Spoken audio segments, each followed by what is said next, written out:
Pour cette édition, on attend environ 3000 personnes. Alors il y a 12 combats dans les disciplines de boxe anglaise et de kickboxing K1. On a 3 combats d'encadrement en boxe anglaise, plutôt amateur, et après on a une soirée 100% professionnelle en kickboxing. Tous les combats sont attendus, tous les combats, notamment le tournoi. Et je pense aussi qu'il faut souligner Mathieu Tavares qui revient en co-main event parce que c'est un peu le chouchou des Angoumoisins qui nous vient de Paris lui et qui a su marquer le cœur des Angoumoisins et des Charentais. C'est vrai qu'il y en a beaucoup qui le supportent. Et aussi la ceinture du choc, je pense, qui est aussi intéressant.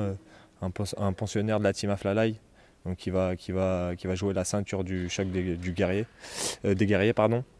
Donc je pense que tous les combats sont à retenir, mais notamment ceux-là, oui. En combattants locaux, on a Alexandre chez les amateurs en boxe anglaise et Nazim évidemment, comme parlait Dalil, qui va faire son combat contre un très bon adversaire pour la ceinture pour le coup partenaire. Donc un combat qui est parrainé par Gilibert Construction. Donc c'est un combat pour une ceinture. Le choc des guerriers, ça reste quand même un événement aujourd'hui voilà, qui a pris une certaine envergure, qui a une certaine ampleur.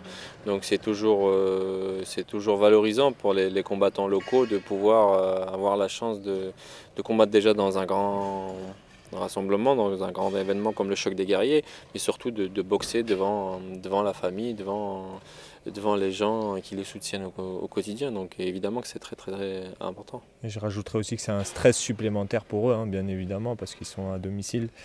Et c'est aujourd'hui qu'ils doivent représenter justement. Oui, il y a de la nouveauté. Alors le choc des guerriers, en plus de présenter des combats de qualité avec des combattants qui sont de renommée internationale hein, pour la plupart d'entre eux, parce qu'ils ont l'habitude de se produire sur des gros événements partout dans le monde. Il y a aussi tout un show autour de l'événement, que ce soit un show lumière, un show vidéo, son.